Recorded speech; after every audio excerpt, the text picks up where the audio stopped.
Hi everyone. तो हम 12 दिसंबर का डेली चैलेंज क्वेश्चन देख रहे हैं। ये क्वेश्चन प्रायोरिटी क्यू से रिलेटेड है। क्वेश्चन को पढ़ते हैं। So the name is take gifts from the richest pile.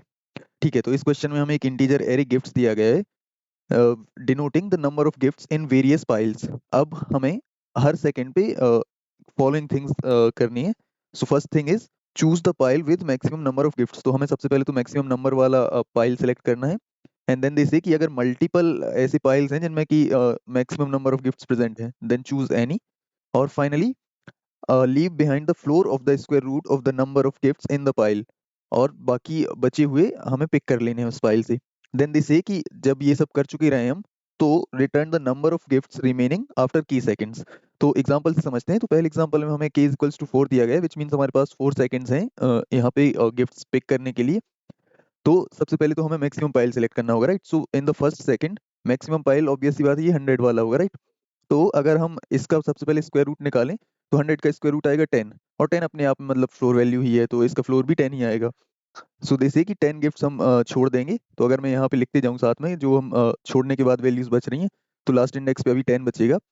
Then उसके बाद अब जैसे ही हमने यहाँ पे इसको चेंज कर दिया, तो अब ये तो 10 बचा, तो अब मैक्सिमम हो गया हमारा 64, राइट। और हमारा के भी घट के अब 3 हो गया होगा। अब हम 64 वाला पाइल पिक करेंगे और वहां से हम अगेन सेम चीज दोहराएंगे। तो यहाँ पे हम 8 गिफ्ट छोड़ेंगे, अगेन स्क्वायर रूट निकालेंगे 64 का, तो 8 आएगा, राइट। इसके बाद हमारा जो के है वो 2 बच जाएगा। एंड देन जैसे ही हमने इसको चेंज कर दिया, तो अब हमारा अगला मैक्सिमम रहेगा 24 वाला, राइट। तो हम यहाँ से 24 वाला पाइल पिक करेंगे और इसमें फाइनली लीव छोड़ देंगे सिर्फ 5 गिफ्ट, राइट। तो ये चेंज हो जाएगा हमारा 5 में। और once we are done with this, तो अब हमारे पास की इज इक्वल्स टू ओनली 1 रह जाएगा, राइट। और अब अगर हम देखें तो जो हमारा मैक्सिमम वाला पाइल रहेगा वो 25 से हमें सिर्फ 5 बचा, यहाँ पे हमें सिर्फ 8 बचा और यहाँ पे 10 बचा, राइट। तो अभी मैक्सिमम होगा हमारा ये 10 वाला। तो हम ये 10 वाला पिक करेंगे और 10 का स्क्वायर रूट निकालेंगे, राइट। और इसका भी हमें फ्लोर वैल्यू चाहिए, तो ये आएगी 3। तो यहाँ पे 10 की जगह पे सिर्फ 3 रह जाएगा और बाकी बची हुई वैल्यूज हम एज इट इज लिख देंगे। तो 64 की जगह पे यहाँ पे 5 आ जाएगा, यहाँ पे 8 आ जाएगा, देन 9 एज इट इज रहेगा, and then 4 as it is रहेगा। और अब हमारा की 0 हो गया, राइट। तो इस तरीके से अगर हम देखें तो ये हमारा फाइनल एरे ऐसा दिखेगा। और जब हम इनका समीशन निकालेंगे तो that will be 29। And that's how यहाँ पे आंसर 29 आया हुआ है। पहले एग्जांपल में देखिए हमारे पास k equals to again 4 seconds है, and this time the array looks like this. So हमें हर पाइल पे सिर्फ एक ही गिफ्ट मिल रहा है। तो अगर हम किसी भी टाइम पे सपोज k इक्वल्स टू 4 पे हम पिक करते हैं कि हम ये वाला पाइल पिक कर रहे हैं, लास्ट इंडेक्स वाला, तो जब हम 1 का स्क्वायर रूट निकालेंगे ना और उसका फ्लोर लेंगे, तो वो भी 1 ही आएगा। तो हमें 1 तो लीव ही कर देना है। सो बेसिकली हम किसी भी पॉइंट ऑफ टाइम पे सिर्फ 0 गिफ्ट्स पिक कर रहे हैं। और एट द एंड ये एरे ऐसे क्या ऐसे दिखेगा, क्यों? क्योंकि हमें एक गिफ्ट तो हर बार छोड़ना ही पड़ेगा। तो बेसिकली इसमें कोई भी चेंज नहीं आएगा। और जब हम इसका समीशन निकालेंगे तो अगेन वो 4 आएगा। सो दैट्स हाउ इसका आंसर 4 है। कंस्ट्रेंट्स देखें तो जो हमारे एरे की लेंथ है वो 1000 हो सकती है। सेम जो गिफ्ट्स ऑफ आई की वैल्यू है वो 10 टू द पावर 9 तक जा सकती है। और यहाँ पे के की वैल्यू भी 10 टू द पावर 3 यानी कि 1000 ही हो सकती है। तो अब अगर इसको सॉल्व करने के बारे में सोचें तो सी हमारे पास एक के वैल्यू गिवन है जो कि सेकंड्स को रिप्रेजेंट करती है, और हमें इतने सेकंड तक कुछ ऑपरेशंस करने हैं, राइट। और वो ऑपरेशंस क्या है? सबसे पहले तो हमें मैक्सिमम नंबर वाला पाइल चाहिए है। और उसके बाद दूसरा टास्क है कि इस जो भी हमने यहाँ पे पाइल उठाया है, यहाँ पे हम स्क्वायर रूट ऑफ जो भी ये नंबर था मैक्सिमम, इतने लीव कर दें और बाकी को पिक कर लें। तो पिक करने का तो कोई यहाँ पे नीड है ही नहीं, हमें सिर्फ ये फाइंड कर लेना कि बचेंगे कितने, राइट। यही तो हम कर रहे थे ना। तो हम पिक वाले के लिए तो कुछ नहीं रखेंगे, सिर्फ हम यहाँ पे इसको अपडेट कर देंगे मैक्सिमम नंबर वाले को। और फाइनल स्टेप होगा हमारा, जब ये दो स्टेप्स हम कर चुके रहेंगे के टाइम्स, तो जो भी हमारा फाइनल एरे रहेगा उसका हम सम निकाल लेंगे और ये सम हम रिटर्न कर देंगे, राइट। ये सिंपल सी अप्रोच है हमारी। तो अगर हम अपनी इस अप्रोच को अपने पहले वाले एग्जांपल पे ड्राई रन करें तो देखिए क्या होगा। अभी हमारे पास के की वैल्यू है 4, राइट। तो हम क्या करेंगे, इस वाले एरिया में मैक्सिमम फाइंड करने के लिए जाएंगे। अब मैक्सिमम फाइंड करने के हमारे पास बहुत सारे तरीके हो सकते हैं। हम चाहें तो एसटीएल फंक्शन का यूज कर सकते हैं, इससे कोड एकदम सिंपल रहेगा, क्लीन दिखेगा। और हम आइटरेट करके भी फाइंड कर लेंगे। इन एनी वे जब भी हम इसको फाइंड करने जाएंगे तो हमारा पहला मैक्सिमम आएगा 100, राइट। तो हम 100 को चेंज करेंगे और इसके स्क्वायर रूट से रिप्लेस कर देंगे, तो ये रिप्लेस हो जाएगा 10 से, राइट। और अब हमारे के की वैल्यू रह जाएगी 3। इसके बाद हम आगे जाएंगे। अब k is equals to 3, again k 0 से तो ज्यादा ही है, तो हम फिर से इसमें मैक्सिमम फाइंड करने जाएंगे। तो अब की बार जो हमारा मैक्सिमम आएगा वो आएगा 64, राइट। और हम फिर से 64 को रिप्लेस कर देंगे। और अब ऐसे करके हमारी k की वैल्यू सिर्फ 2 रह जाएगी। फिर अगेन हम इसमें मैक्सिमम फाइंड करने जाएंगे, तो 25, 8, 9, 4 एंड 10 में मैक्सिमम 25, राइट। तो अब हम 25 को चेंज कर देंगे 5 में। और फिर से अब हमारा के घट के सिर्फ 1 रह गया है। तो अब हम अगेन इसमें मैक्सिमम फाइंड करने के लिए जाएंगे, तो 5, 8, 9, 4 एंड 10, यहाँ पे मैक्सिमम 10 है, तो हम 10 को रिप्लेस करेंगे इसके स्क्वायर रूट से, राइट। तो 10 का जब हम स्क्वायर रूट निकालेंगे तो वो 3.3 समथिंग आएगा, बट हम अगर सीधे इसको इंटीजर में टाइप कास्ट करेंगे तो हमें फ्लोर वैल्यू मिल जाएगी, एंड दैट विल बी 3। तो अब जो हमारा फाइनल एरे है, ये हमने एक लूप लगाया था की टाइम्स, एक फाइंड मैक्स फंक्शन लिखा था जो कि हमें ये फाइंड करके दे रहा था कि इस इंडेक्स पे आपको मैक्सिमम वैल्यू मिल रही है, और वो क्या कर रहा था, उस वाले इंडेक्स पे ये वैल्यूज को चेंज करके भी आ रहा था। और इसने हमारे एरे को चेंज कर दिया कुछ इस तरीके से, 5, 8, 9, 4, 3। और बस इसके लास्ट में हमें सिर्फ एक काम करना है कि हमें सम निकाल लेना है, राइट। तो हम एक काम करेंगे, एक सम या आंसर नाम का वेरिएबल बना लेंगे, इस पे एक बार आइटरेट करेंगे और सबको ऐड कर लेंगे, तो ये हो जाएगा 5, 8, 13, 9, 22, 26 एंड 29, एंड फाइनली हम इसको रिटर्न कर देंगे। तो इस इम्प्लीमेंटेशन की अगर हम टाइम कॉम्प्लेक्सिटी देखें, तो वर्स्ट केस में जो k की वैल्यू है वो 10⁻³ हो सकती है, एंड हमें हर बार इस जो फाइंड मैक्स के लिए हम जा रहे हैं तो उसमें भी हमें इस पूरे एरे पे आइटरेट करना पड़ा, राइट। और इस एरे की लेंथ भी 10⁻³ हो सकती है। वी नो कि this can be accepted, right. तो ये तो था हमारा एकदम नाइव अप्रोच। क्या हम इससे बेटर आंसर फाइंड कर सकते हैं, राइट। तो अगर हम ऑप्टिमाइजेशन के बारे में सोचें तो ये लूप तो हमें चलाना ही होगा, क्यों, क्योंकि एरे हमारा डायनेमिकली चेंज हो रहा है, हर बार जैसे ही हम सिलेक्ट करेंगे तो हम एरे को चेंज करके आएंगे, तो ये लूप तो हमें चलाना ही होगा। क्या हम यहाँ पे कोई ऑप्टिमाइजेशन कर सकते हैं, जो हम ये बार बार इस एरे में फाइंड करने जा रहे हैं, कि हम इसको थोड़ा कम टाइम कॉम्प्लेक्सिटी में कर सकते हैं? तो the answer to that is yes. See, किसी भी पॉइंट ऑफ टाइम पे हमें क्या करना है, मैक्सिमम फाइंड करना है, राइट। तो क्या हमारे पास ऐसा कोई डेटा स्ट्रक्चर है जो कि हमें सीधे मैक्सिमम एलिमेंट O1 में दे दे, राइट। तो the answer to that is yes. जो प्रायोरिटी क्यू होता है वो यही तो करता है, राइट। इसमें किसी भी पॉइंट ऑफ टाइम पे आपको टॉप पे हमेशा मैक्स एलिमेंट मिलता है, राइट।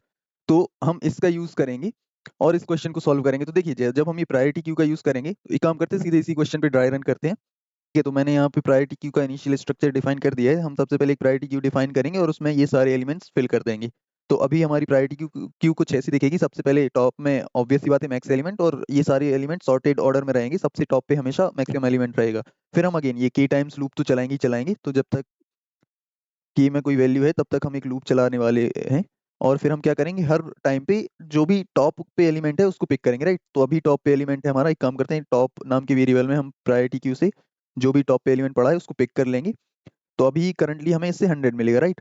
तो हम क्या करेंगे, इस 100 का अगेन स्क्वायर रूट निकालेंगे और इसको वापस से इसी में और इसको पॉप करेंगे सबसे पहले। तो हमने यहाँ पे 100 को पिक आउट किया, इसके स्क्वायर रूट को निकाला, 10 आया और 10 को वापस से इसमें पुश किया। तो जब हम ये करेंगे ना, तो सी सबसे पहले तो हम इसको उड़ाएंगे, और जब हम इसमें वापस से 10 को पिक करेंगे ना, तो 10 जाके एकदम इसकी करेक्ट पोजीशन जो भी रहेगी वहां पे जाके ये स्टोर हो जाएगा। तो सी 10 यहाँ पे 9 के जस्ट ऊपर आएगा, राइट। तो यहाँ पे अब 10 स्टोर हो गया है। और अब अगर आप फिर से देखोगे तो प्रायोरिटी क्यू में आपको हमेशा अगेन मैक्सिमम एलिमेंट ही दिख रहा होगा। तो यहाँ पे मैंने जो स्टेप फॉलो किए हैं वो लिख दे रहा हूँ। तो हमने यहाँ पे 10 को वापस से इसमें पुश कर दिया है, राइट। जो भी हमने यहाँ पे लीव नाम का वेरिएबल बनाया था उसमें हमने स्क्वायर रूट निकाला और इसको वापस से पुश कर दिया। तो अब हमारा प्रायोरिटी क्यू कुछ इस तरीके का दिख रहा है, राइट। और हम अब अगर अपने के लिए शुरुआत में के 4 था, अब के 3 रह गया। अब हम के की अगली वैल्यू के लिए जब अगेन मैक्सिमम फाइंड करेंगे इसमें, तो हमें इस बार 64 मिलेगा, राइट। और हम 64 की को स्क्वायर रूट में चेंज करेंगे तो हमें 8 मिलेगा। नाउ 8 की जो करेक्ट लोकेशन होगी वो होगी राइट बिफोर दिस 9, राइट। तो यहाँ पे हम 8 को पुश कर देंगे, देन हमारी की वैल्यू अगेन डिक्रीज होकर 2 रह जाएगी। अब हम अगेन मैक्सिमम फाइंड करने जाएंगे तो दिस टाइम हमें 25 मिलेगा, और इसके लिए वैल्यू आएगी 5, राइट। तो 5 की जो करेक्ट लोकेशन होगी वो होगी राइट बिफोर दिस 8। तो अब हमारा प्रायोरिटी क्यू कुछ ऐसा दिख रहा होगा। अगर मैं इसको एक बार वापस सही से लिखूं, तो अभी हमारा जब k इक्वल्स टू 1 है उस टाइम पे प्रायोरिटी क्यू कुछ ऐसी दिख रही है, राइट। तो k इक्वल्स टू 1 के लिए हम अगेन एक बार और ये लूप चलाएंगे और फिर से मैक्सिमम फाइंड करेंगे, तो दिस टाइम हमें मैक्सिमम 10 मिलेगा। तो हम यहाँ पे 10 को पिक करेंगे, इसका स्क्वायर रूट 3 आएगा। तो हम इस 3 को अगेन इसकी करेक्ट लोकेशन जो कि राइट बिफोर दिस 4 होगी वहां पे इसको पुश कर देंगे।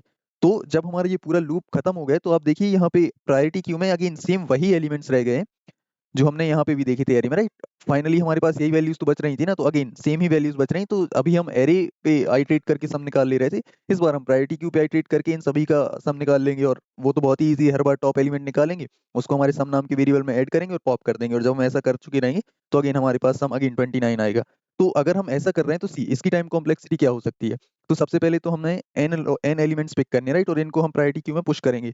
तो इसकी टाइम कॉम्प्लेक्सिटी हो जाएगी एन लॉग एन, क्योंकि ये सॉर्टेड ऑर्डर में पुश करेंगे। फिर हम क्या करेंगे, के टाइम्स अगेन ये लूप चलाएंगे और इससे मैक्सिमम फाइंड करेंगे। उस टाइम तो हमें मैक्सिमम फाइंड करने की टाइम कॉम्प्लेक्सिटी अगेन O1 रहेगी, और हमें उसको वापस पुश करना है तो लॉग एन टाइम्स और लगेगा उसको पुश करने में। तो के टाइम्स लॉग एन, ये इसकी टाइम कॉम्प्लेक्सिटी होगी। तो इसको हमने n स्क्वायर से डिड्यूस कर दिया है n log n plus k log n में। अगेन यहाँ पे एक और चीज हमें ध्यान रखनी है कि सपोज जो हमारा सेकंड एग्जांपल है, अगर हम उसके लिए क्विकली इसी को देखें, सेम ड्राई रन को, तो हमें इस तरीके से सिर्फ 1 1 1 वैल्यू दी गई थी, राइट। तो हमें यहाँ पे 1 मिलेगा, 1 मिलेगा, 1 मिलेगा, कुछ इस तरीके की दिख रही होगी, राइट, शुरू में। अब हम क्या करेंगे, k को अगेन 4 टाइम्स, उस क्वेश्चन में भी k इज इक्वल्स टू 4 ही दिया है, तो हम यहाँ से 1 को पिक करेंगे और यहाँ से इस 1 के लिए हम लीव भी 1 करेंगे, राइट। तो अगर हमें टॉप पे कभी भी 1 मिल गया तो इतना तो फॉर श्योर है ना कि इसके नीचे भी हमेशा 1 ही प्रेजेंट रहेंगे, और 1 को हम कभी भी सिलेक्ट तो कर नहीं सकते हैं, राइट, क्योंकि 1 हमें लीव भी तो करना है, तो हम इससे टेक तो कुछ कर नहीं सकते हैं। तो इसका मतलब है हम फालतू में ही ये loop again and again run करते रहेंगे। तो जब भी हमें प्रायोरिटी क्यू के टॉप पे वैल्यू 1 मिल जाए ना, तो हम वहां पे एक ब्रेक स्टेटमेंट डाल देंगे कि इसके बाद और आगे फाइंड करने की जरूरत नहीं है। तो ये एकदम सिंपल सी अप्रोच थी। अब इसको जल्दी से कोड करते हैं, तो अपनी ऑप्टिमाइज्ड अप्रोच को कोड करते हैं, और इसके लिए हमें एक प्रायोरिटी क्यू चाहिए, इंटीजर टाइप की होगी, इसका नाम हम pq दे दे रहे हैं। और फिर हम क्या करेंगे, अपने जो गिफ्ट्स वाले वेक्टर में जितने भी एलिमेंट्स हैं इनको पुश कर देते हैं अपनी प्रायोरिटी क्यू में।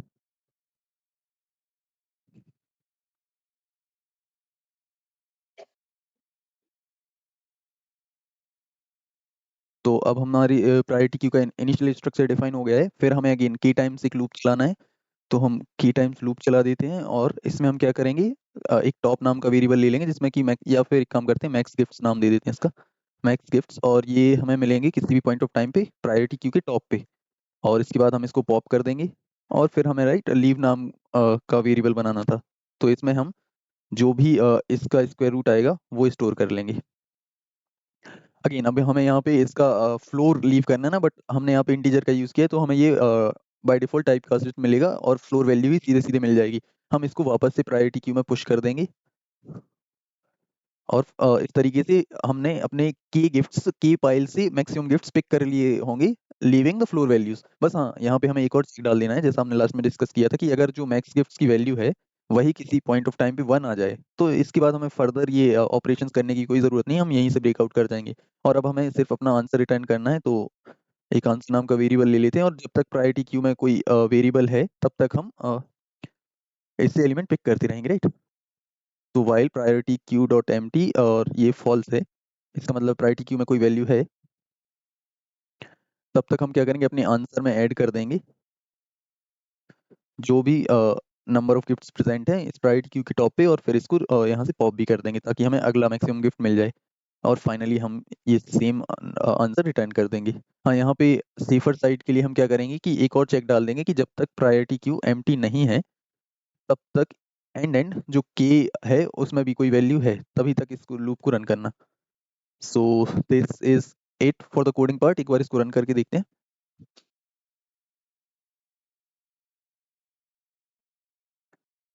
हमें ये ब्रेक वाला स्टेटमेंट पॉप के पहले डालना था, राइट। इसके बाद इसको एक बार रन करते हैं,